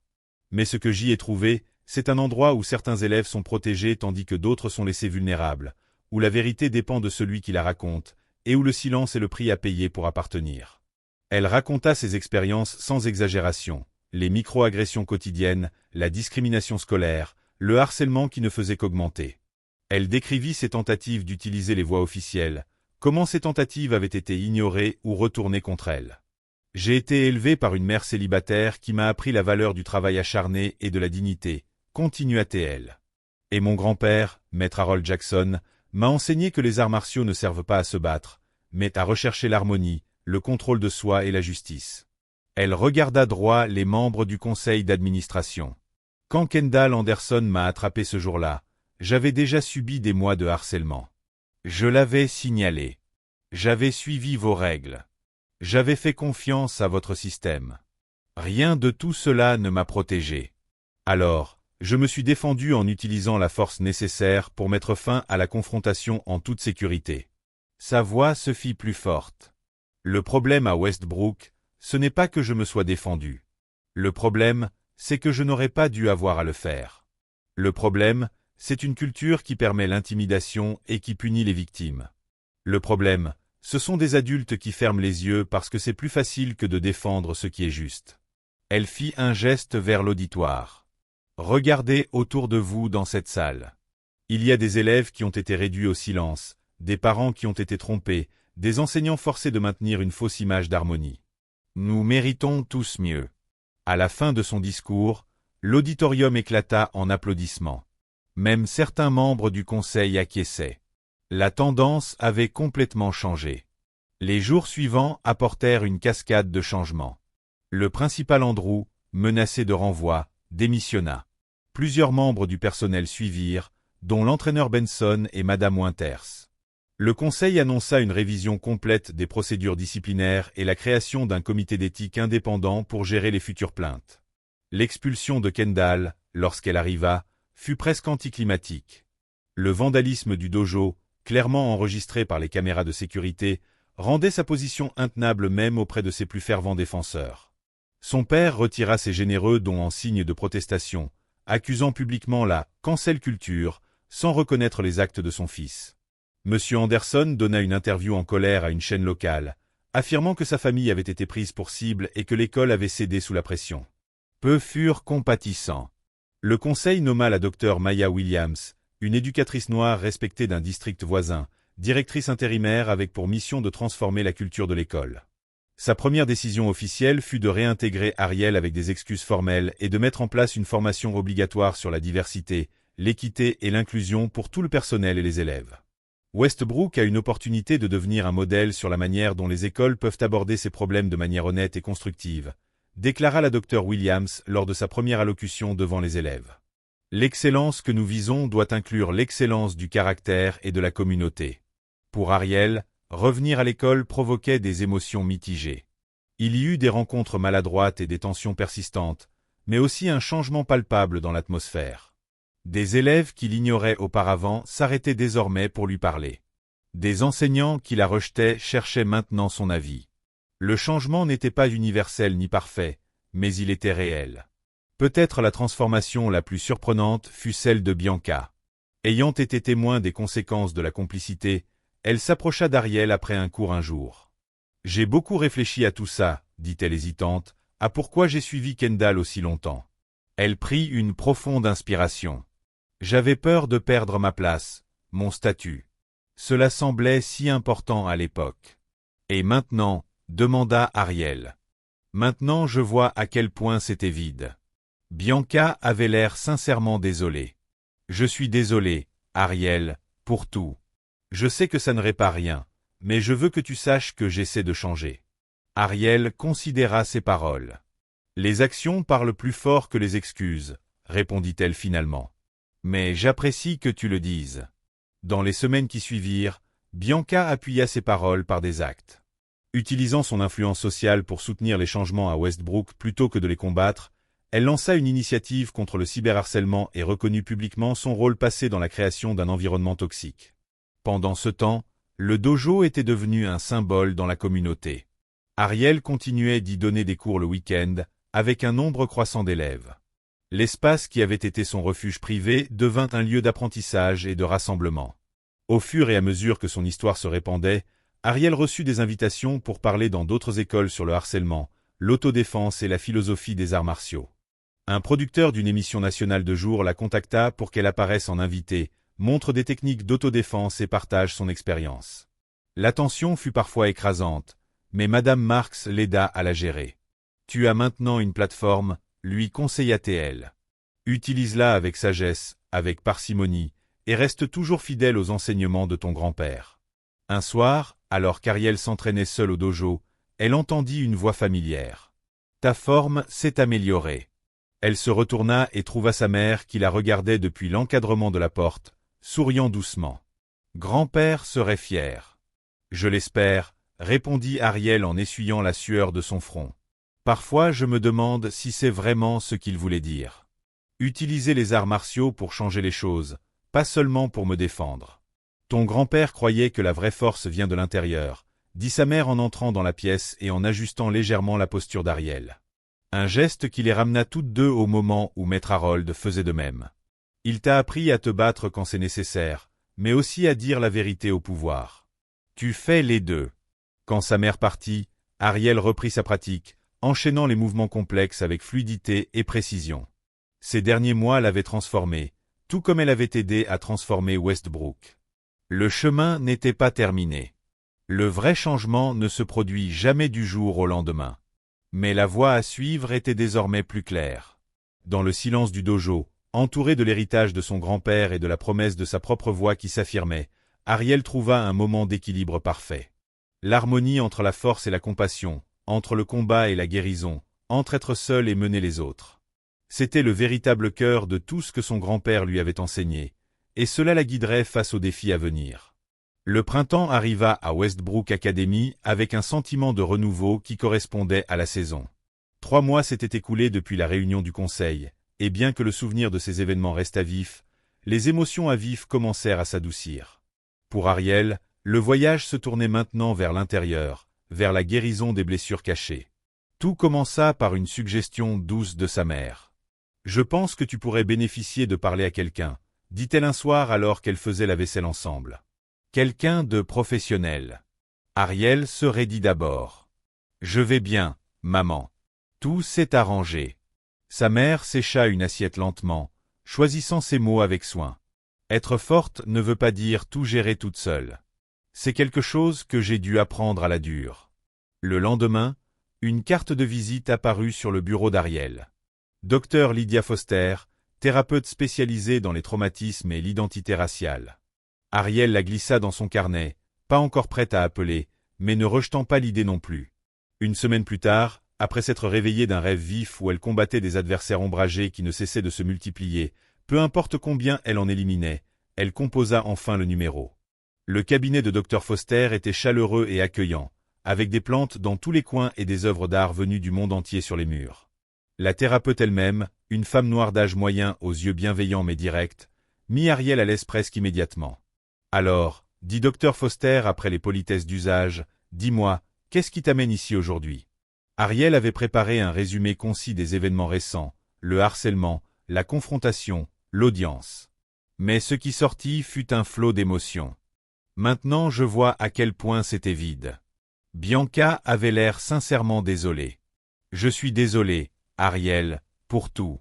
Je sais que ça ne répare rien, mais je veux que tu saches que j'essaie de changer. » Ariel considéra ses paroles. « Les actions parlent plus fort que les excuses, » répondit-elle finalement. « Mais j'apprécie que tu le dises. » Dans les semaines qui suivirent, Bianca appuya ses paroles par des actes. Utilisant son influence sociale pour soutenir les changements à Westbrook plutôt que de les combattre, elle lança une initiative contre le cyberharcèlement et reconnut publiquement son rôle passé dans la création d'un environnement toxique.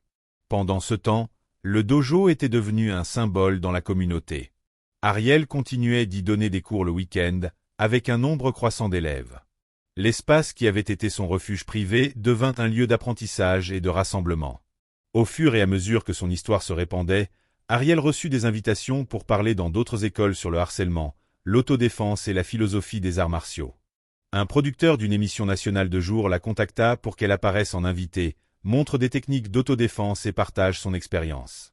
L'attention fut parfois écrasante, mais Madame Marks l'aida à la gérer. « Tu as maintenant une plateforme », lui conseilla-t-elle. « Utilise-la avec sagesse, avec parcimonie, et reste toujours fidèle aux enseignements de ton grand-père. » Un soir, alors qu'Ariel s'entraînait seule au dojo, elle entendit une voix familière. « Ta forme s'est améliorée. » Elle se retourna et trouva sa mère qui la regardait depuis l'encadrement de la porte, souriant doucement. « Grand-père serait fier. »« Je l'espère, » répondit Ariel en essuyant la sueur de son front. « Parfois je me demande si c'est vraiment ce qu'il voulait dire. Utiliser les arts martiaux pour changer les choses, pas seulement pour me défendre. Ton grand-père croyait que la vraie force vient de l'intérieur, » dit sa mère en entrant dans la pièce et en ajustant légèrement la posture d'Ariel. Un geste qui les ramena toutes deux au moment où Maître Harold faisait de même. « Il t'a appris à te battre quand c'est nécessaire, mais aussi à dire la vérité au pouvoir. Tu fais les deux. » Quand sa mère partit, Ariel reprit sa pratique, enchaînant les mouvements complexes avec fluidité et précision. Ces derniers mois l'avaient transformée, tout comme elle avait aidé à transformer Westbrook. Le chemin n'était pas terminé. Le vrai changement ne se produit jamais du jour au lendemain. Mais la voie à suivre était désormais plus claire. Dans le silence du dojo, entouré de l'héritage de son grand-père et de la promesse de sa propre voix qui s'affirmait, Ariel trouva un moment d'équilibre parfait. L'harmonie entre la force et la compassion, entre le combat et la guérison, entre être seul et mener les autres. C'était le véritable cœur de tout ce que son grand-père lui avait enseigné, et cela la guiderait face aux défis à venir. Le printemps arriva à Westbrook Academy avec un sentiment de renouveau qui correspondait à la saison. 3 mois s'étaient écoulés depuis la réunion du conseil, et bien que le souvenir de ces événements resta vif, les émotions à vif commencèrent à s'adoucir. Pour Ariel, le voyage se tournait maintenant vers l'intérieur, vers la guérison des blessures cachées. Tout commença par une suggestion douce de sa mère. « Je pense que tu pourrais bénéficier de parler à quelqu'un », dit-elle un soir alors qu'elles faisaient la vaisselle ensemble. Quelqu'un de professionnel. Ariel se raidit d'abord. « Je vais bien, maman. Tout s'est arrangé. » Sa mère sécha une assiette lentement, choisissant ses mots avec soin. Être forte ne veut pas dire tout gérer toute seule. C'est quelque chose que j'ai dû apprendre à la dure. Le lendemain, une carte de visite apparut sur le bureau d'Ariel. Dr Lydia Foster, thérapeute spécialisée dans les traumatismes et l'identité raciale. Ariel la glissa dans son carnet, pas encore prête à appeler, mais ne rejetant pas l'idée non plus. Une semaine plus tard, après s'être réveillée d'un rêve vif où elle combattait des adversaires ombragés qui ne cessaient de se multiplier, peu importe combien elle en éliminait, elle composa enfin le numéro. Le cabinet de Dr Foster était chaleureux et accueillant, avec des plantes dans tous les coins et des œuvres d'art venues du monde entier sur les murs. La thérapeute elle-même, une femme noire d'âge moyen aux yeux bienveillants mais directs, mit Ariel à l'aise presque immédiatement. « Alors, dit Dr Foster après les politesses d'usage, dis-moi, qu'est-ce qui t'amène ici aujourd'hui ?» Ariel avait préparé un résumé concis des événements récents, le harcèlement, la confrontation, l'audience. Mais ce qui sortit fut un flot d'émotions. Excuse pour cette défaillance institutionnelle.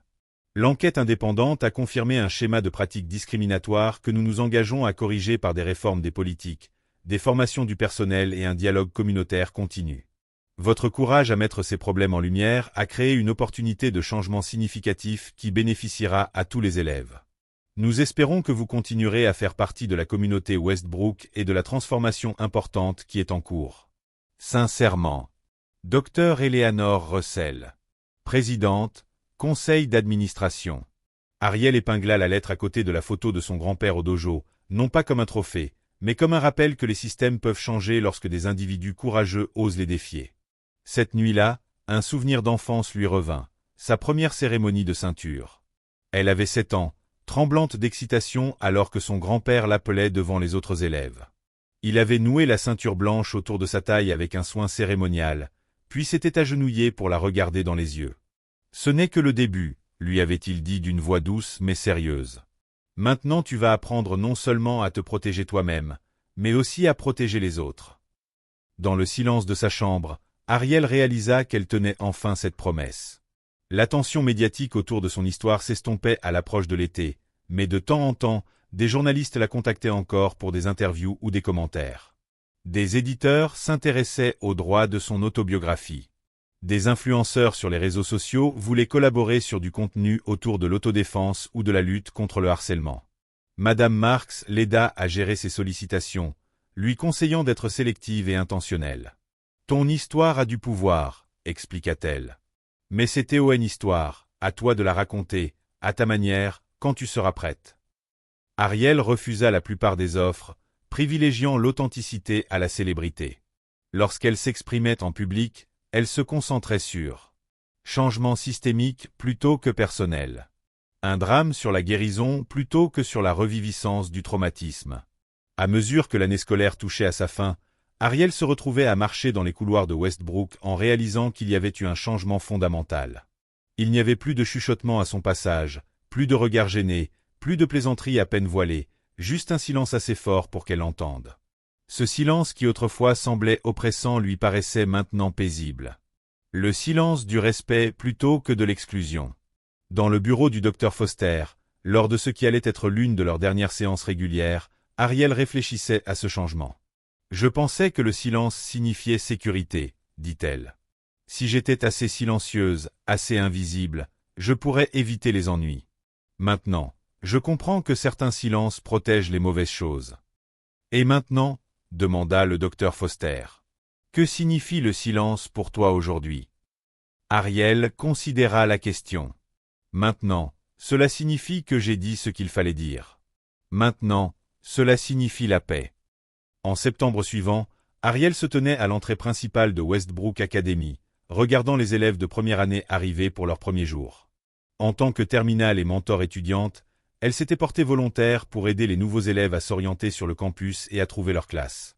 Ariel Jackson. Une voix interrompit ses pensées. Elle se retourna et vit le docteur Williams, le principal intérimaire qui venait d'être nommé définitivement. « Bonjour, docteur Williams. J'aimerais vous présenter quelqu'un. » Le principal désigna une fille se tenant légèrement en retrait, petite, avec les cheveux coupés courts et des yeux qui scrutaient nerveusement l'entrée bondée. « Voici Zoé Bennett. Elle est nouvelle à Westbrook et un peu dépassée.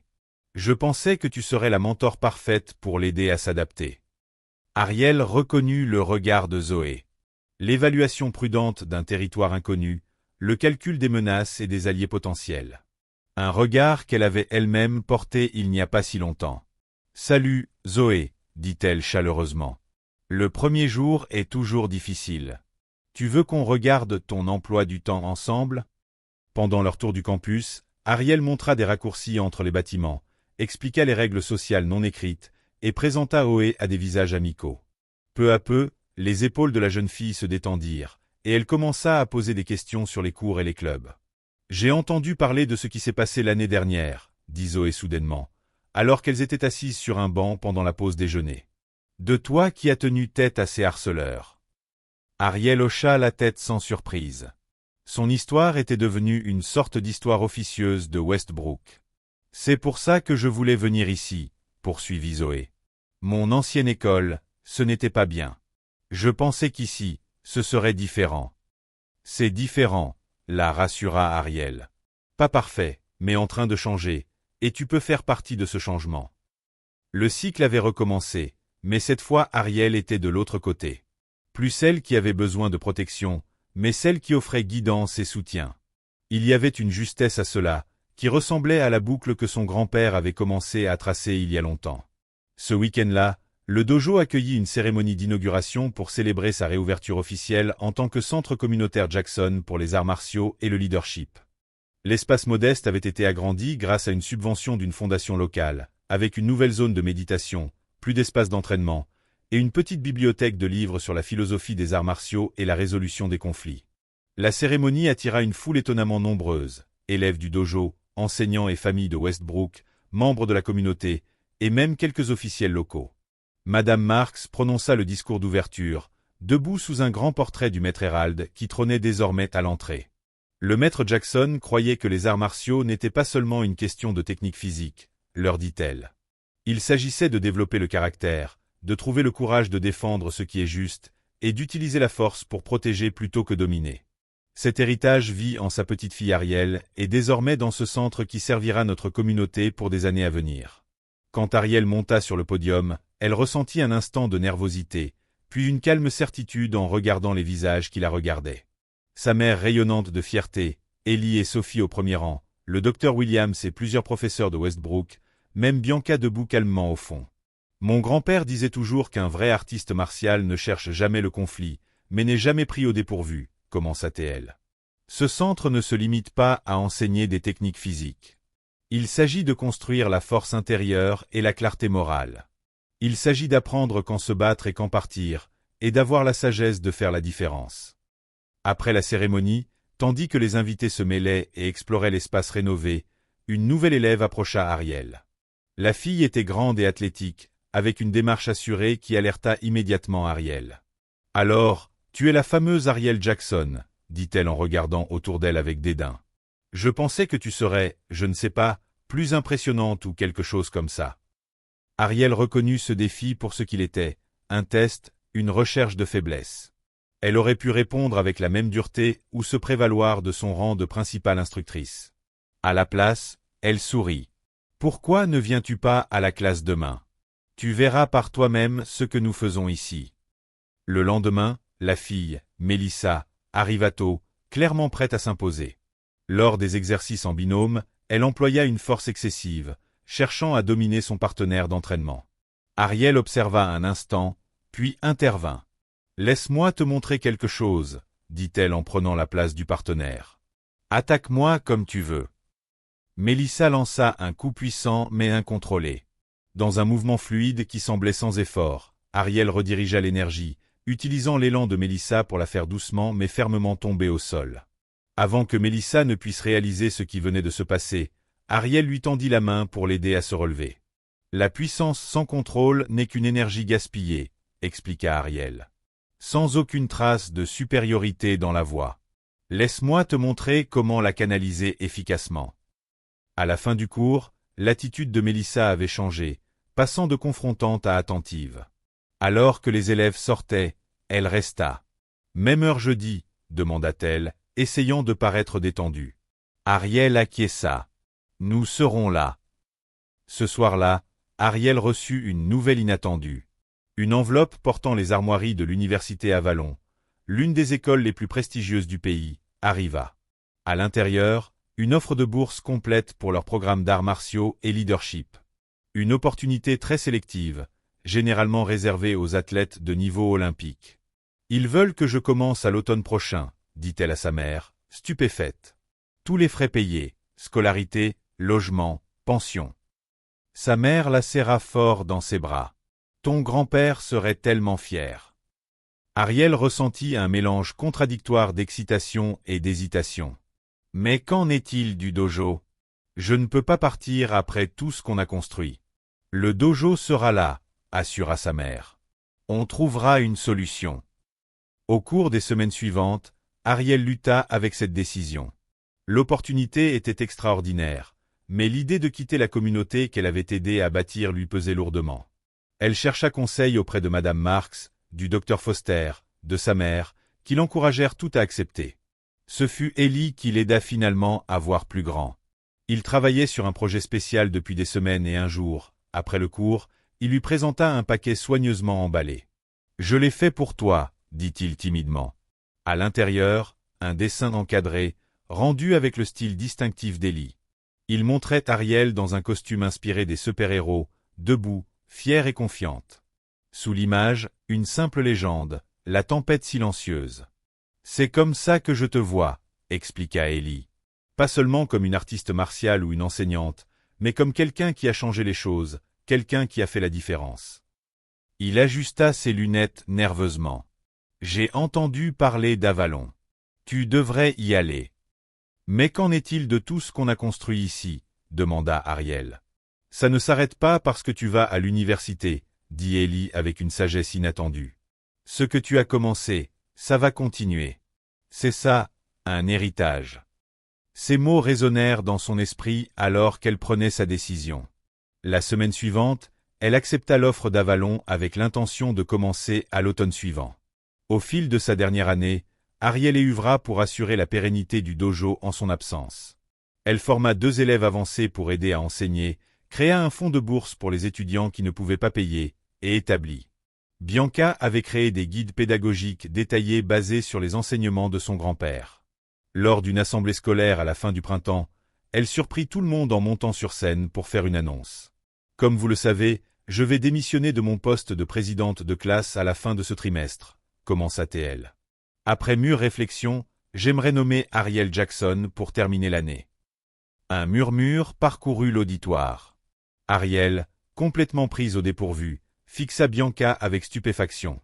Au cours de l'année écoulée, poursuivit Bianca, Ariel a démontré un véritable leadership, non par sa popularité ou son statut social, mais par son intégrité et son courage. Je ne vois personne de mieux placé pour guider Westbrook dans sa transformation continue. Lorsque le principal demanda un vote à main levée, le soutien fut écrasant. Mais lorsqu'on lui proposa le poste, Ariel fit quelque chose qui en surprit plus d'un. Elle refusa. « Je suis honorée de votre confiance, » déclara-t-elle à l'Assemblée. « Mais le leadership prend de nombreuses formes, et je pense que je peux servir Westbrook au mieux en poursuivant le travail que j'ai déjà entamé. À la place, j'aimerais nommer Sophie Parker, dont le dévouement à faire entendre les voix oubliées fait d'elle une candidate idéale pour ce rôle. » Sophie, qui était revenue à Westbrook pour sa dernière année, fut élue à une majorité tout aussi forte. Au podium, elle ne ressemblait en rien à la jeune fille timide qui avait glissé une clé USB à Ariel dans une salle de classe vide un an plus tôt. Désormais, elle se tenait droite, la voix claire et assurée, s'adressant à ses camarades. Il y a un an, la plupart d'entre nous restaient silencieux face à l'injustice, commença-t-elle. Certains par peur, d'autres parce qu'ils ne savaient pas quoi dire, et d'autres encore parce qu'ils profitaient du statu quo. Moi, je suis restée silencieuse pour toutes ces raisons, et ce silence a permis que du tort soit fait. Elle regarda Ariel droit dans les yeux. Mais j'ai appris que le courage ne signifie pas l'absence de peur.